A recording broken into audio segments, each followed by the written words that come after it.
말씀으로 우리 함께 같이 말씀 나누도록 하겠습니다. 지난번에 우리가 봤던 내용이 뭐였냐면 예수님께서 호수를, 그러니까 바다를, 갈릴리 바다를 건너가고 있는 내용이었어요. 그때 무슨 일이 있었냐면 큰 폭풍이 불어서 죽게 되었을 때에 제자들이 예수님을 깨우는 그런 내용을 우리가 같이 봤습니다. 예수님께서 배를 타셨다 함은 곧 무슨 뜻이냐면 어디론가 가고 계셨다는 뜻이겠죠. 그래서 그 가고 계신 곳이 어디였냐면 바로 여기 갈릴리 건너편 거라사 지방이라고 되어 있습니다. 이게 정확히 어딘지에 대해서는 성경학자들별로 의견이 조금 분분한 것 같아요. 현재 이 건너편 거라사가 정확히 어디인지에 대해서는 말이 나오지 않고 있지만 뭐 누가복음과 비슷한 곳을 기록한 마태와 마가복음 다른 데를 조금 참고해 보면 데가볼리 지방이라고 하는 데도 있고, 데가볼리가 뭐냐면 데카폴리스, 데카는 열이고 폴리스는 도시거든요. 그래서 로마가 유대 지역에 설치했던 10개의 도시들 중에 하나거나 그 근방, 적어도 그 근방이었던 것으로 생각이 됩니다. 이게 왜 중요하냐면 호수를 딱 건너면 어떤 일이 발생하냐면 예수님께서 이전에 사역하던 곳은 유대인들의 지방이에요. 그러니까 그곳은 예수님을 거부하긴 했어도 기본적으로 하나님은 한 분이시라는 사실을 믿고 있고, 기본적으로 우리는 유대인이라는 아브라함의 자손이라는 사실에 대해서 자긍심을 가지고 있고, 기본적으로 그곳은 메시아를 기다리는 사상이 받아들여지던 곳이라는 뜻입니다. 그래서 그곳에서는 예수님께서 자신이 누군지를 설명해 주기 위해서 나는 하나님의 아들이다, 나는 메시아다라고 말해주면 그 사람들은 그거를 받아들이든 아니든지 간에 예수님이 어떤 분이신지가 대충 머릿속에 그려지는 이제 그런 상황이었던 거죠. 그런데 이제 호수를 딱 건너자마자 어떤 게 펼쳐지냐면 거라사 지방에 가는데, 거라사 지방에는 뭘 키우고 있냐면 돼지를 키우고 있어요. 이게 무슨 뜻이냐면 유대인들은 돼지를 부정한 동물로 여겨서 먹지 않습니다. 그러면 돼지를 키우는 이유는 뭐냐면 이곳은 유대인의 풍습이 통하지 않는 지역이라는 거예요. 뭐 돼지를 키워서 직접 잡아 먹었든, 아니면 근처 로마인들에게 팔았든, 아니면 근처 로마 신들에게 제사를 드릴 때 사용했던 지간에 어쨌든 이 지역은 돼지가 적어도 한 2,000마리 정도 사육이 되고 그 소비가 될 정도로 유대와는 완전 문화가 다른 곳이다라는 걸 우리가 볼 수 있습니다.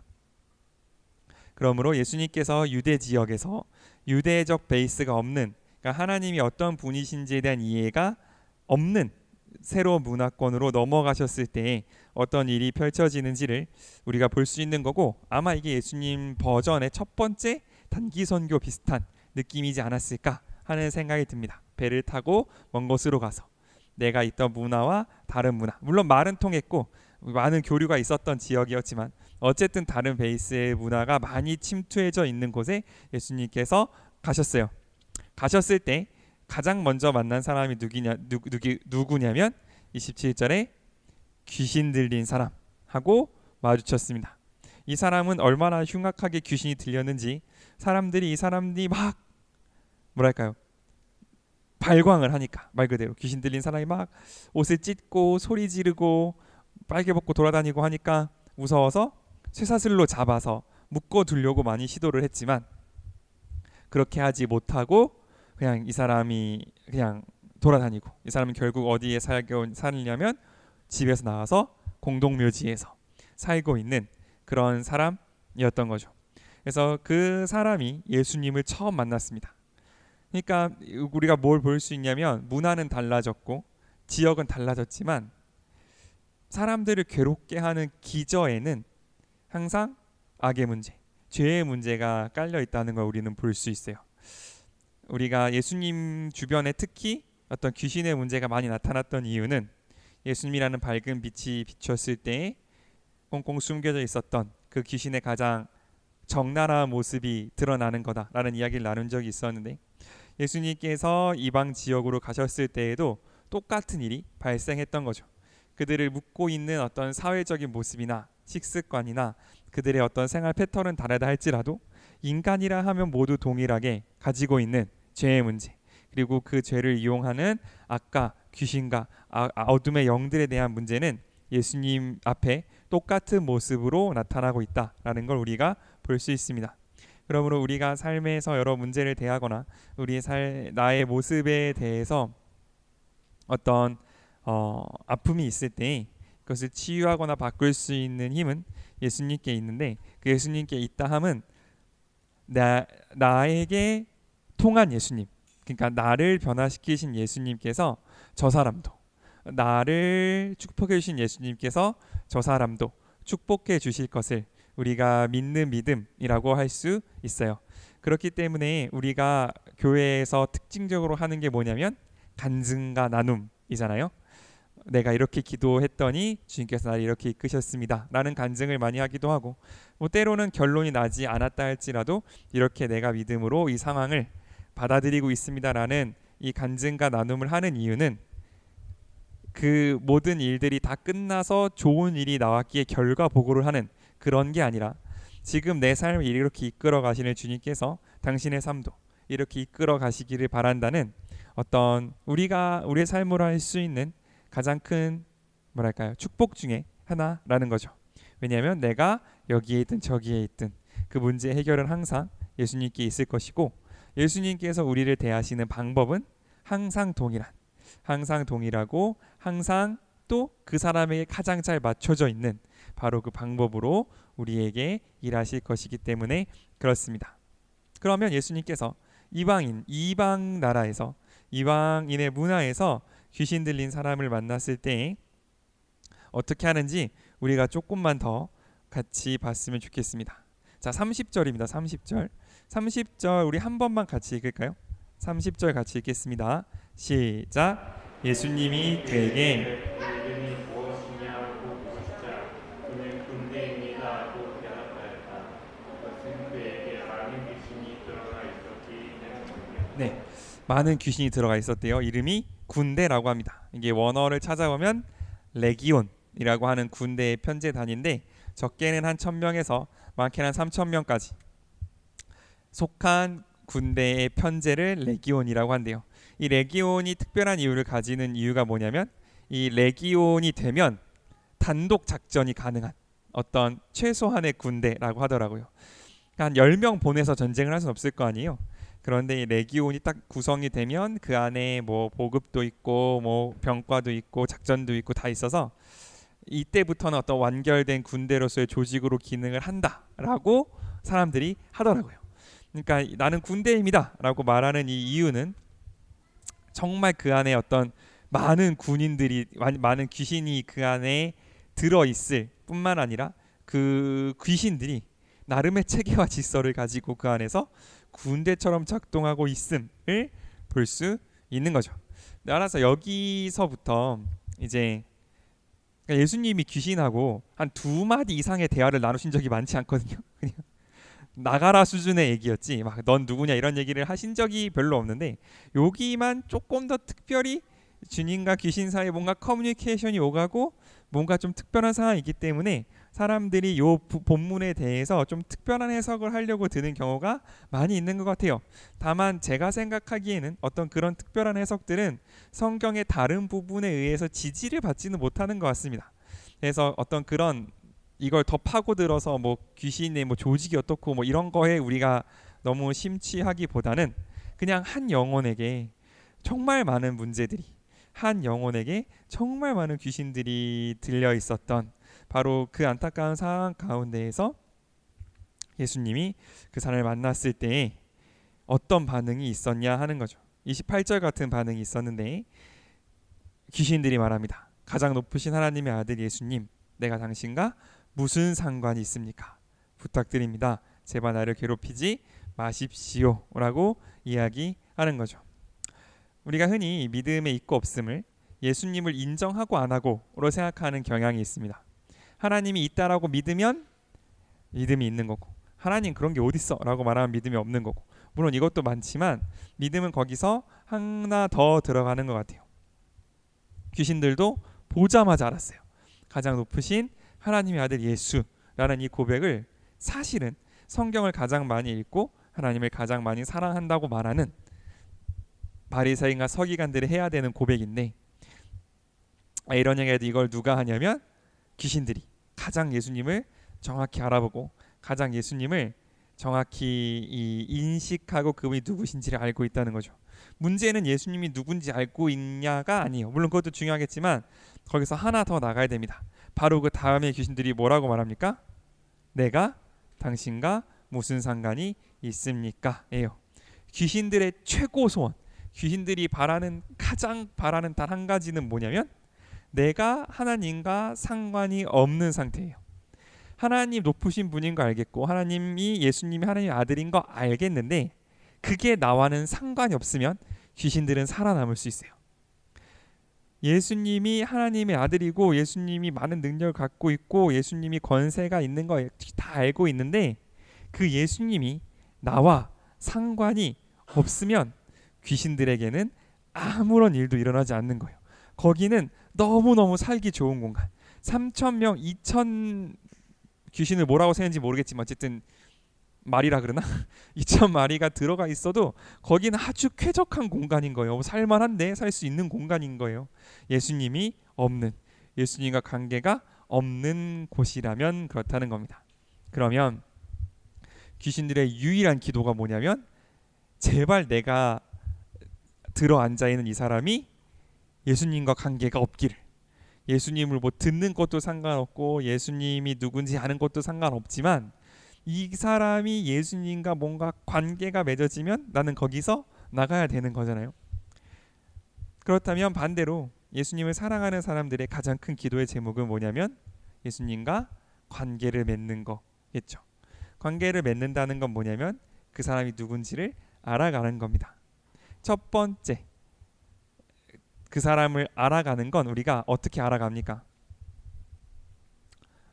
어제 저랑 오누미가 같이 어떤 수련회 같은 데를 갔어요. 가서 저를 말씀을 전하고 이제 오누미 같이 갔는데 이제 오누미가 가니까 다 모르는 사람들이었죠, 그죠? 그러니까 처음에는 아빠 옆에 딱 붙어서 안 떨어질라 그러죠. 어색하니까, 그지? 근데 이제 아빠 아는 뭐 이모들도 있고 그 이모 아들 딸도 있고 하니까 통성명도 좀 하고 이름도 좀 물어보고 너 누구냐 하고 같이 맛있는 것 좀 먹고 하니까 어때요? 조금 더 마음이 편해졌다고 할 수 있을까요? 아닌가? 네, 어쨌든 사람을 알아간다는 건 그런 거예요. 먼저 이름을 묻고 그 사람이 어떻게 살아왔는지를 듣고 그 사람 같이 맛있는 것도 먹고 그 사람이랑 같이 많은 일을 하면 할수록 그 사람과 관계되어진다는 걸 우리는 알고 있다는 거죠. 그러므로 우리가 해야 되는 건 뭐냐면 귀신들을 쫓아내기 위해서 우리의 삶 가운데서 우리를 묶고 있는 그 어두움들을 쫓아내기 위해서 해야 되는 건 뭐냐면 그 어두움에 집중하는 건 아니라는 사실이죠. 그 안에 있는 귀신들 한 마리 한 마리가 어떤 특성이 있고 이름이 뭐고 걔는 왜 나한테 들어왔고를 신경 쓰기보다는 그들을 쫓아낼 수 있는 그 빛, 어둠을 쫓아낼 수 있는 빛이신 예수님께서 내 삶 가운데 원하는 것이 무엇인지 그 공간을 내어드리는 것, 어둠으로 가득 차 있고 귀신으로 가득 차 있다 할지라도 그곳 가운데 빛이 들어올 수 있는 하나님과 관계되어지는 그 공간을 내어드리는 것, 그것으로부터 우리의 회복이 출발한다는 사실을 우리는 잊지 않았으면 좋겠습니다.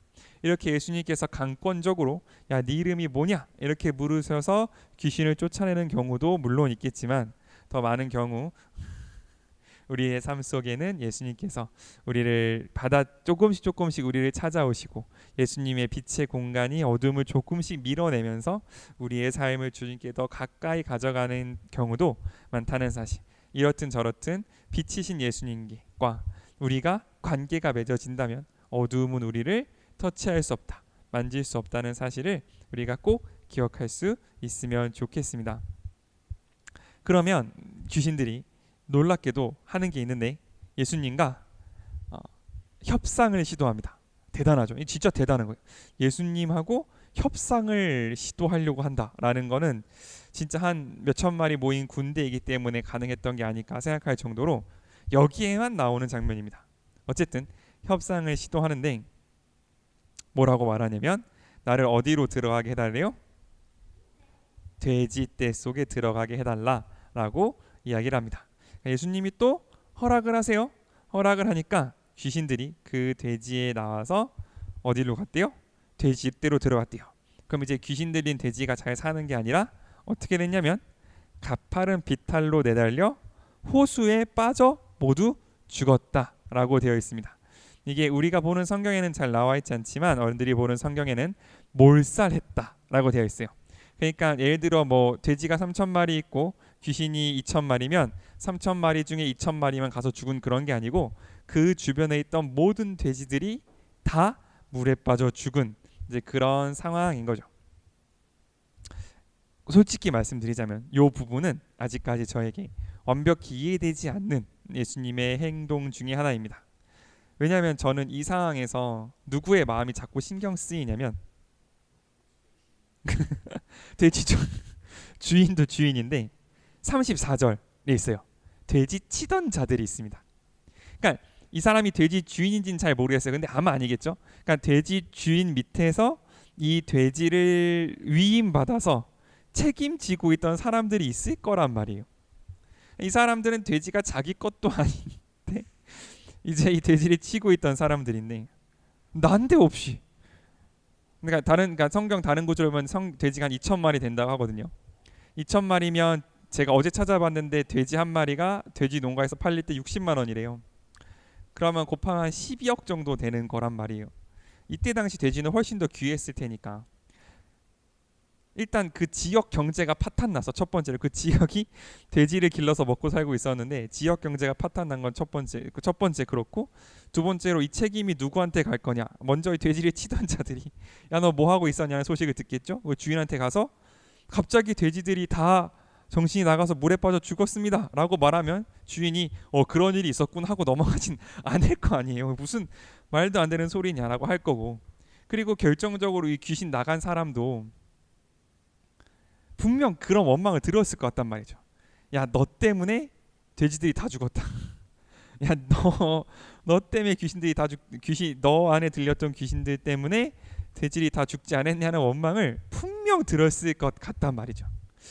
그러니까 예수님이 이 귀신의 요청을 안 들어주셨으면 그냥 나가라 그랬으면 이런 일이 없었을 건데 굳이 왜 이런 방법을 택하셨을까라는 거는 솔직히 말씀드리건데 아직까지는 저의 안에 해결되지 않은 문제들입니다. 다만 몇 가지 얘기들이 있더라고요. 몇 가지 얘기들이 있는데 그 중에 가장 그래도 제가 납득할 수 있는 이유는 뭐냐면 예수님, 하나님 이 어떤 분이신지 아직은 개념이 확실치 않은 곳에 갔기에 빛이 임하면 어떤 일이 일어나는지를 확실히 시각적으로 확실히 보여줘야 할 이유가 있으셨다라는 거예요. 예수님.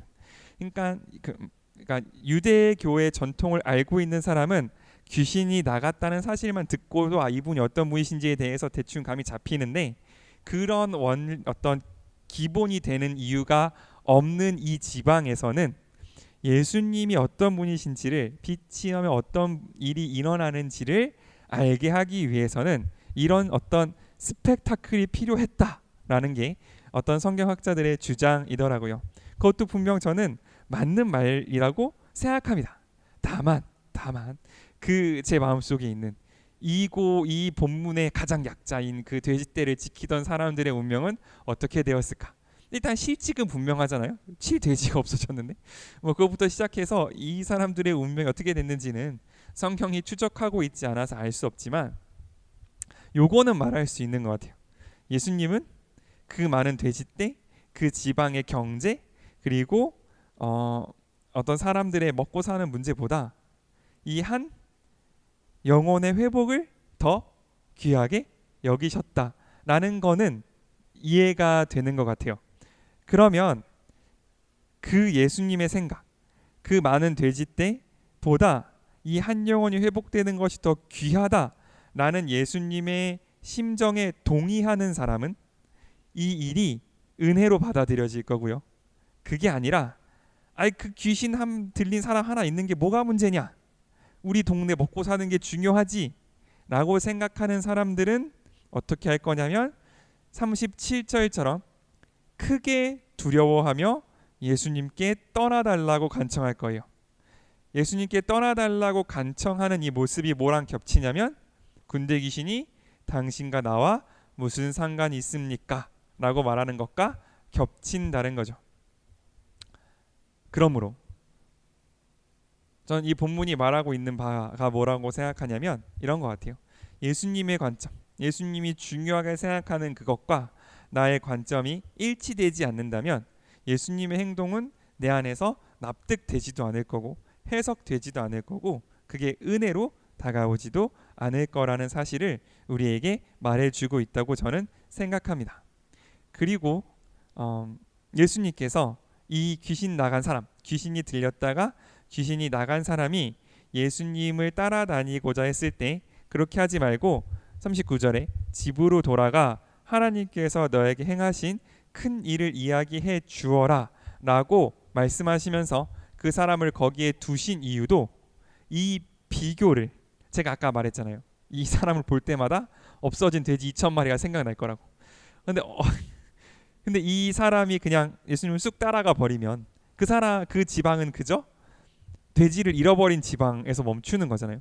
근데 그 사람이 거기 있음으로써 하나님께서 어떤 일을 하셨고 어떤 기준을 갖고 있으셨음을 그 지방 사람들과 자신의 집과 자신의 친구들에게 이야기해 줄 수 있는 그 증거로서 남겨두셨다는 사실을 볼 때에 예수님께서는 이 사건을 통하여 나의 기준과 세상의 기준이 다르고 내가 생각하는 어떤 가치와 이 세상의 가치가 다르다는 사실을 우리에게 보여주고 싶으셨던 것 아니었을까라는 생각을 해봅니다.